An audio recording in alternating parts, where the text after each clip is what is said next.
Приветствую, друзья! Меня зовут Ева Коштур. Я рада приветствовать всех вновь присоединившихся к нашему каналу. И сегодня у нас с вами очень-очень важный урок. Сегодня будет снятие волос. И вы просили рассказать, как я это делаю, как делать правильно. И сегодня я не только покажу, как делать классическое снятие, но и расскажу некоторые тонкости снятия, которые я использую в работе, к которым я пришла и которые я использую практически при каждом снятии. Давайте разберемся с инструментами, со всеми вещами, которые нам для этого понадобятся. Первое, конечно же, это щипцы для снятия волос, для разбивки капсул. У меня профессиональные щипцы, но я знаю, что ни в России, ни в Беларуси именно таких щипцов нет. Поэтому вы можете использовать обычные строительные, вот такие вот кусачки с плоским носиком, вот такие. И один из очень важных моментов, который вы должны учесть, если вы приобрели обычные строительные щипцы, вот эти вот края, их нужно аккуратненько пилочкой, мелкой пилкой для ногтей, аккуратненько спилить, чтобы они были мягкие.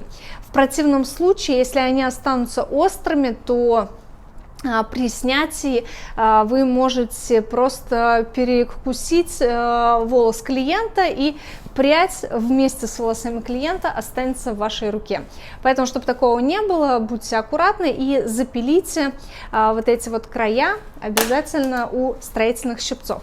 Также я бы советовала использовать для снятия щипцы из магазина Hair Shop. У них они тоже очень хорошие, очень удобные и достаточно надежные. Обязательно такие по себе приобретите. Что касается щипцов для снятия, у меня даже нет вам показать, которые есть на AliExpress. Вы все их видели. У них такая неровная поверхность, вот как у этих всех щипцов, она внутри абсолютно плоская, а оно такое все какое-то рифленое, непонятное внутри. И да, ими очень удобно разбивать капсулы, но при этом, если у вас в кресле сидит блондинка, либо клиентка с тонкими волосами, с вероятностью 99% часть этих волос, либо прядей просто сломаются. Поэтому ни в коем случае мы такие щипцы не используем, ни в коем случае не рекомендую. Если они у вас есть, выбросьте и приобретите, даже, вот я говорю, обычные строительные щипцы гораздо лучше выполняют эту задачу, чем щипцы для снятия с AliExpress. С щипцами разобрались. Следующая обычная расческа, хвостик, какая-то мелкая расческа. Не берите расчески для мужских стрижек, такие мягкие, ими, конечно, неудобно, потому что часть волос при снятии все равно, те, которые выпали, остаются в капсуле, их нужно счесывать, если ваша расческа слишком мягкая, ей просто работать неудобно. Жидкость для снятия, я буду использовать то, что продается здесь, в Америке, это спиртовой гель, но в России это тоже препараты, в Hair Shop есть, и во многих других местах. Также не используйте препараты на масляной основе, только на спиртовой основе. Вообще в составе в основном идет спирт, и какие-то там разбавители, что там еще, ароматизаторы, то есть это спиртовой раствор. У меня есть волшебное средство, но вы не смотрите на тюбик, потому что этот тюбик совсем от другого препарата. В этом тюбике средство для распутывания колтунов. Я не буду показывать, что это за средство, потому что, как я уже говорила, смотрите меня не только вы, но и конкуренты, которые живут здесь, буквально по соседству. И чтобы совсем не раскрывать всех своих секретов, я использую средство для распутывания колтунов. И оно тоже всегда вам пригодится. Если есть колтуны, никогда не расчесывайте эти колтуны на сухую, либо на бальзам. То есть нужно обязательно средство для распутывания колтунов.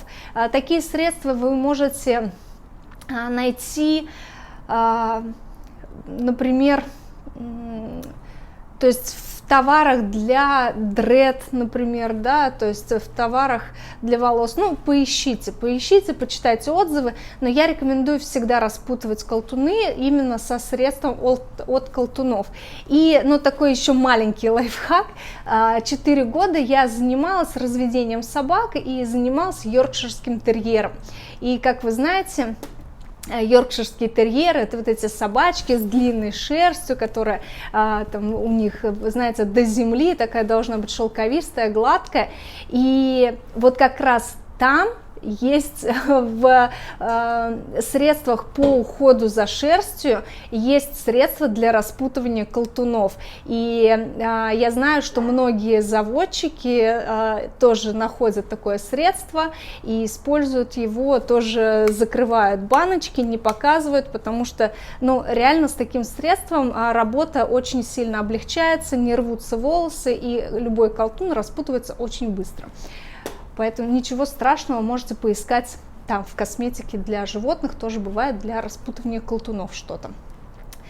Следующая перчатка, ну потому что раствор спиртовой, и, естественно, он сушит кожу, поэтому всегда используем перчатку.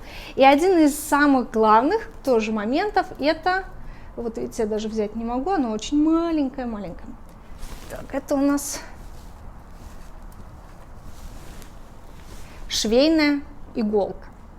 Швейную иголку я тоже использую для даже не распутывания колтунов, а бывает, что в месте, где было крепление капсулы, да, где было основание капсулы, где мы вот эту капсулу герметизировали, остается небольшое количество кератина, и вокруг него наматываются волосы, либо нужно его как-то снять аккуратненько. И расческа делает это очень грубо. Выдираются волоски, и чтобы такого не происходило, мы используем швейную иглу. Почему я делаю акцент на то, что она швейная? Потому что именно швейная игла, во-первых, она очень жесткая, она не гнется, как обычная, да, игла, которую вот вручную мы шьем, то есть это игла для швейной машинки. Вот, то есть именно такие иглы мы используем для того, чтобы распутывать вот основания какие-то, либо если есть колтун, то только с использованием вот такой иглы распутываем колтун, никакой расчески, внимательно, аккуратненько каждый волосок разбираем, и на самом деле таким образом любой колтун распутать гораздо легче и быстрее, чем драть его расческой. И все, мы можем приступать. Перед началом работы надеваем перчатку на вашу нерабочую руку. Если вы левша, то на правую, если правша, то на левую. Я буду снимать волосы рядами. Для чего я это делаю? При наращивании мы делали стрижку, и чтобы в дальнейшем минимально потерять длину, волосы снимаю рядами. Как наращивать рядами после снятия, вы можете посмотреть видео в подсказке. Итак, я отделила нижний ряд и начинаем снимать. У меня гель, как я уже говорила, вы можете использовать любое другое средство. Можно по 2, по 3 прядки брать за раз и просто аккуратненько разминаем капсулу, уделяя особое внимание вот этой верхней части, потому что именно здесь часто бывает, что капсула до конца не разбилась, и когда вы будете тянуть, то есть у вас вот это место может цепляться и клиенту доставлять дискомфорт. Все так же разбили и стянули. Также один из очень важных моментов при снятии волос – это работать щипцами только параллельно волосам. Что я имею в виду? То есть, когда вы разбиваете капсулу, полотна должны быть ровно параллельно волосам. То есть нельзя их вот так перегибать, да? Хотя иногда, наверное, очень хочется. Вот так делать нельзя, потому что если волос тонкий, то можно с легкостью перекусить волосок, и просто волосы останутся вместе с капсулой у вас в руках. Если вам не кажется это страшным, то вы просто никогда не чувствовали не испытывали этого ощущения, когда волосы остались в руках. Это ужасно. Поэтому просто учитывайте чужие ошибки и работайте правильно. Можно по 2, если волосы хорошо снимаются, придерживая у корней, пока на волосах не высохло средство, можно остатки кератина все убрать пальчиками и разбить вот эту прядку, чтобы потом было легче прочесывать. Очень часто меня спрашивают, надо ли... Прям все спрашивают.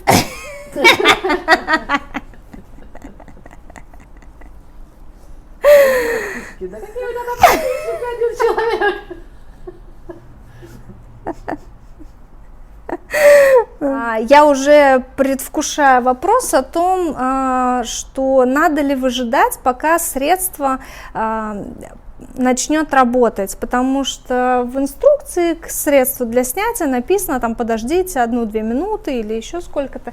Я никогда не жду, потому что на самом деле капсула становится мягкой буквально мгновенно. Вот, поэтому нанесли, и можно прям тут же приступать к снятию. Первый ряд мы сняли, и нужно это как-то обозначить.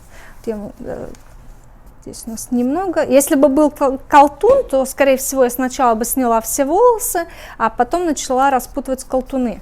Но в данном случае все в порядке, поэтому я сразу прошла средством для распутывания узлов и колтунов и просто прочесала, чтобы потом на это не тратить время.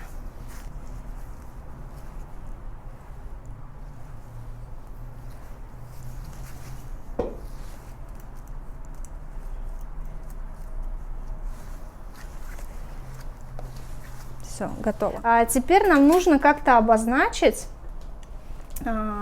наши волосы, чтобы в дальнейшем мы их могли вернуть сюда же. Как обычно делаю я. Сейчас я вам покажу. Я беру обычные листы бумаги, я не склеиваю ничего скотчем, как некоторые советуют. Я просто подписываю затылок, первый ряд. Все, положила на этот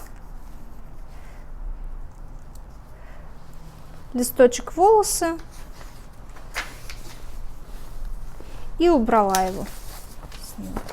Дальше положила следующий листочек, подписала его, затылок, второй ряд и складываю на него. И в таком же порядке капсулирую и потом точно так же наращиваю.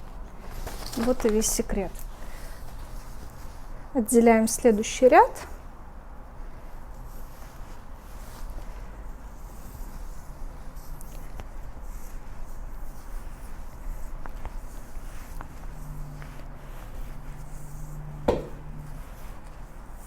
Так, я отделила второй ряд и продолжаю делать то же самое.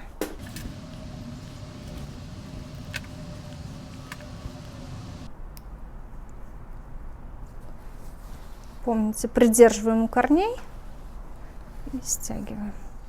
И несмотря на то, что здесь нет никаких колтунов, я все-таки хочу вам показать, как работать с швейной иголочкой. То есть, когда, предположим, вот у нас место снятия, и часто бывает, что чуть выше, вот в этом месте, если волосы выпали, да, если там клиент неаккуратно носил, либо появился какой-то колтун, то мы аккуратно иголочкой снизу вверх вот так вот прочесываем.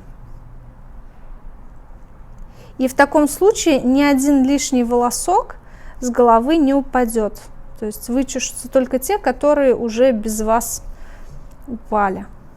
Потому что все-таки мы должны максимально сохранять волосы, да? Даже если клиент сам, может, не бережет свои волосы, то мы не должны ему в этом помогать, да? Наоборот, наставлять, и чтобы, естественно, клиенту не было дискомфортно в кресле, чтобы процедура снятия не была болезненной, потому что ко мне, например, часто приходят клиенты после других мастеров и говорят о том, что для них процесс снятия был какой-то адовой процедурой, да, что было очень больно, что им выдирали волосы.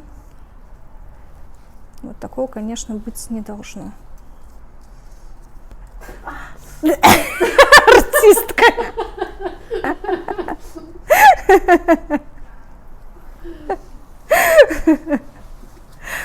Итак, снятие мы закончили, и вот таким образом это выглядит в конечном итоге. То есть каждый ряд подписан, и каждый ряд лежит на своей бумажечке. Дальше также капсулируется и в таком же порядке наращивается, и это дает возможность не перепутать волосы и сохранить стрижку. Ну что ж, коллеги, я надеюсь, это видео было для вас полезным. Если у вас остались вопросы, пожалуйста, задавайте, я всегда по мере возможности отвечаю. Также очень многие пишут мне в Инстаграме, и я тоже всегда отвечаю, как только вижу ваши сообщения. И, кстати, да, мой Инстаграм вот здесь, подписывайтесь. Там я рассказываю много интересного о своей работе, показываю свои рабочие будни и иногда показываю свое житье-бытие здесь, в Соединенных Штатах Америки. Я живу в городе Лос-Анджелес. Ну что ж, до новых встреч, друзья, и оставайтесь на канале, обязательно подписывайтесь. Я вижу, что больше половины из вас смотрят мои видео и не подписываются. Подписывайтесь, ставьте лайки, оставляйте комментарии, это помогает продвижению канала и, соответственно, стимулирует меня к выпуску новых видео. И ваш лайк и подписка – это виртуальная благодарность и виртуальное спасибо. До встречи!